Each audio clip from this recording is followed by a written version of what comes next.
বাংলাদেশের ক্রিকেটে সাকিব আল হাসান বরাবরই আলোচনার কেন্দ্রবিন্দুতে। আসন্ন ওয়েস্ট ইন্ডিজ সিরিজ এবং 2025 চ্যাম্পিয়ন্স ট্রফিকে সামনে রেখে তার খেলা নিয়ে নতুন বিতর্কের তৈরি হয়েছে। সাকিবের প্রস্তুতি এবং বোর্ডের সিদ্ধান্ত একাধিক বিষয়ে জড়িত থাকায় বিষয়টি এখনও অমীমাংসিত। সাকিব আল হাসান নিজেই জানিয়েছেন তিনি ওয়েস্ট ইন্ডিজের বিপক্ষে ওয়ানডে সিরিজ খেলার জন্য প্রস্তুতি নিচ্ছেন, তবে তার ফিটনেস এবং মানসিক প্রস্তুতি নিয়ে আলোচনা রয়েছে। সাকিবের খেলা নিশ্চিত করতে হলে বাংলাদেশ ক্রিকেট বোর্ড, বিসিবি, ক্রীড়া মন্ত্রণালয় এবং সাকিবের নিজস্ব প্রস্তুতির মধ্যে কি সমন্বয় প্রয়োজন। গত কয়েকটি সিরিজে সাকিবের অনুপস্থিতি নিয়ে বিতর্ক ছিল।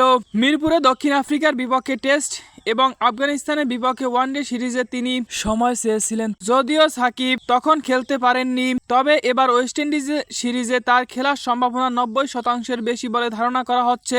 সাকিবের খেলা নিয়ে সিদ্ধান্তে বিসিবি সবচেয়ে গুরুত্বপূর্ণ ভূমিকা পালন করবে, তবে ক্রীড়া মন্ত্রণালয়ের প্রভাবও নেপথ্যে থাকতে পারে। বিভিন্ন সময় বোর্ড এবং মন্ত্রণালয়ের মত পার্থক্য থাকলেও সাকিবের মতো একজন অভিজ্ঞ খেলোয়াড়ের অন্তর্ভুক্তি নিয়ে তারা একমত হতে পারেন। সাকিব আল হাসান মাঠের পারফরম্যান্সই বরাবর উজ্জ্বল, কিন্তু মাঠের বাইরে কর্মকাণ্ড ও বিতর্ক তার ক্যারিয়ারে জটিলতা তৈরি করেছে। সাম্প্রতিক সময়ে বিভিন্ন শাস্তি ও বিতর্ক তার ভাবমূর্তির প্রভাব ফেললেও দেশের খেলা ইচ্ছে তিনি সোশ্যাল মিডিয়া এবং সাক্ষাৎকারে প্রকাশ করেছেন। 2025 চ্যাম্পিয়ন্স ট্রফির আগে সাকিব আল হাসানকে জাতীয় দলের সঙ্গে সম্পৃক্ত করা 2025 চ্যাম্পিয়ন্স ট্রফির আগে সাকিব আল হাসানকে জাতীয় দলের সঙ্গে সম্পৃক্ত করা বিসিবির অন্যতম প্রধান চ্যালেঞ্জ।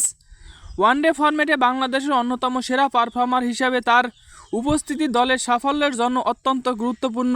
আফগানিস্তানের বিপক্ষে সিরিজে দলের ভঙ্গুর পারফরম্যান্স এবং র্যাঙ্কিংয়ের অবনতি বোর্ডকে সাকিবের মতো খেলোয়াড়ের প্রয়োজনীয়তা বুঝতে বাধ্য করেছে।